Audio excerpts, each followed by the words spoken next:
everybody. Wow, what a conference so far. Man, we have talked about a lot of things, but I wanted to just do a quick introduction for me. I'm Dr. Kate West, an associate professor at the University of Texas.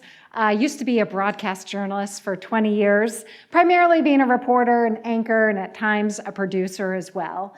But while I was doing broadcast, I also took a job adjuncting, so part-time teaching at UT, because let's face it, as journalists, we don't always make a whole lot of money, right? So you got to make a little extra cash on the side.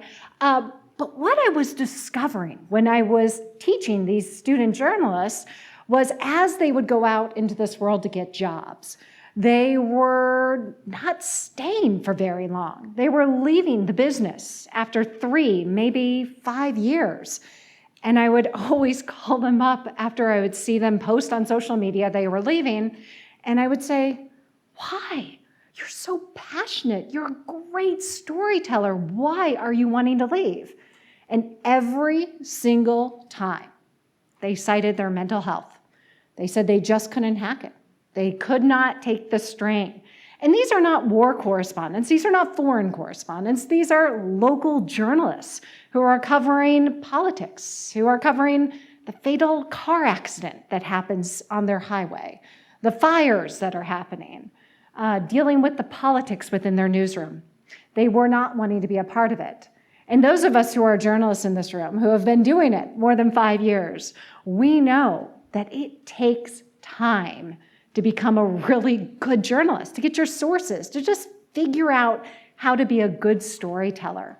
And so it has become my mission to teach student journalists be able to prepare for all of the mental health challenges that are associated with our profession. The mental health challenges haven't changed, but I bet some of you who have been doing this 10, 15, 20 years can think to yourself, you've probably been told to kind of just get over it, move on. You'll have another day, another story. But the wonderful new generation, Gen Z, that's coming up in this business is not willing to make those sacrifices. And in a way, some will look down upon that thinking, well, if you want to be a part of this field, you got to be able to kind of step up and get over it. But I want to say that I really think we're in tune for a cultural change within our newsroom, because this next crop of journalists is not wanting to make the same sacrifices, but that doesn't mean they're not passionate about this field. And so one of the big things that we're facing is a way of changing how we do things, maybe, not so much to accommodate Gen Z, but in order for them to be staying as passionate and wanting to stay in this field. You know, we've talked a lot about today all the things that are going wrong in our business, all these kinds of things. And if this was a room of just student journalists, I bet by the end of this, they would say, why am I going into this? What am I getting myself into? But we know we're in this business for a reason.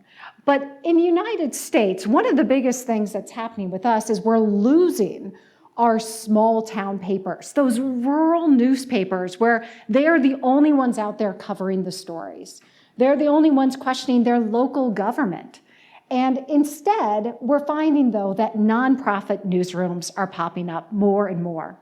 Not only are these newsrooms popular among our next crop of journalists, but we're also finding that they're offering a thing called work-life balance. Have we heard of that?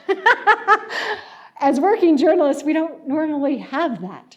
But a lot of these new newsrooms are offering the type of lifestyle that many who identify as Gen Z are interested in working in. When it comes to creating content, how many of you pick up your phones first thing in the morning? Look on it. Yeah, that's the first stop, right? We're not necessarily turning on our TV to watch our local broadcast to see what's happening in the news. I mean, we want them to, right? But we're going to social. And we need to meet our audience where they're at. And the folks who are doing some of the best work in creating this are the Gen Zers, because they are the ones who are consuming it and have lived their lives in this space. And so we need to think about ways that we can face going into social media in new and creative ways to be storytellers. And instead of just not embracing it, really thinking of it as an additional layer to being able to tell our stories. As many of you who work in news organizations, we've been told for a long time we have to do more with less.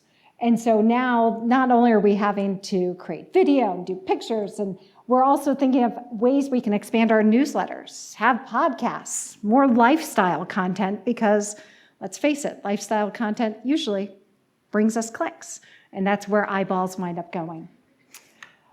We're also facing a few things with being first being safe. Look at this picture. Raise your hand if you've had one of these, if you've experienced one of these. Now look around, keep your hand up, look around.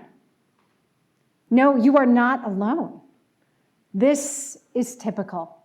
We are facing things where by being more visible, we're facing more harassment.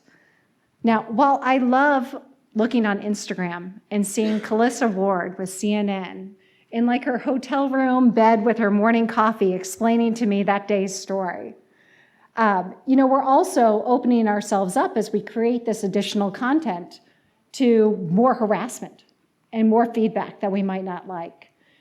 The ability to be speedy to get to protests is sometimes not making our lives any safer as journalists, because we are trying to be first, not just on our website, but also to be the first on social. And so that way we get to the algorithm first. Oh goodness, are you okay? So that way we get to the algorithm first before others. And then we're also facing as journalists a lack of support within our newsroom. I know Gen Zers are really feeling that and voicing it. We're all feeling it within the newsroom, but also Gen Zers are feeling the need to speak up and to being able to say something about it. And then, of course, we've discussed political interference being a big part of all of this, and then losing the public trust, because if they don't feel like they can trust us, they're not going to consume us. But we still have a job to do, and we have heard about how AI is being used more, advertising revenue going down, and then, of course, in the United States, we watched as folks at the Washington Post, 300 people were laid off earlier this year, and then, the legacy NBC News radio division closed, not to mention multiple changes within the legacy of CBS News.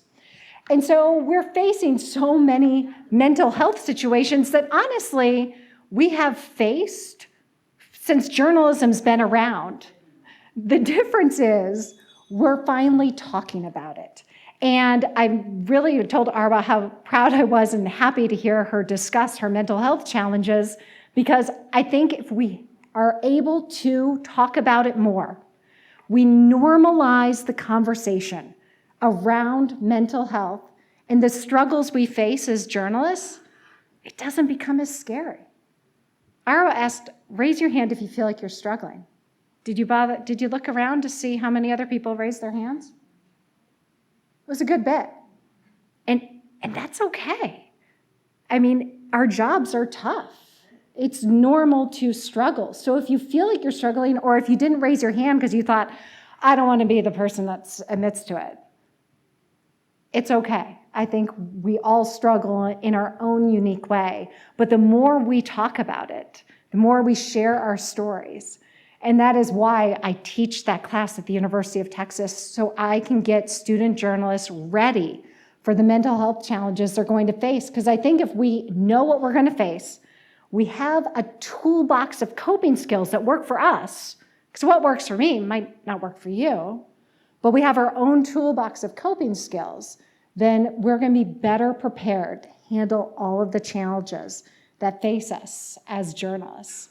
But we have to acknowledge it first. And we can do that before we even step out into the field. So if you identify with Gen Z, I think y'all are awesome. And I appreciate the things y'all are doing to be able to change the work environment. Yes, I said y'all, I'm from Texas. So y'all means all. So I want to get to our panel because they're all amazing. I know Camilla introduced them, but just to kind of put faces with names. And so why don't we have the panel come on up, start sitting down. Katrina Cavarro, she is the founder of the independent news organization. She has an amazing story to tell about how this started. So if you are somebody who's struggling, working in day-to-day news, you're going to want to hear her story. Arwa Damon, we already heard part of her story, but I think there's so much more to unpack with talking about mental health. It is important to have this conversation. And Dr. Basira Zankova, we're going to talk about I loved how Robert Guest talked about laws and how they're changing things. So she's going to discuss some of that. So we will get to our panel.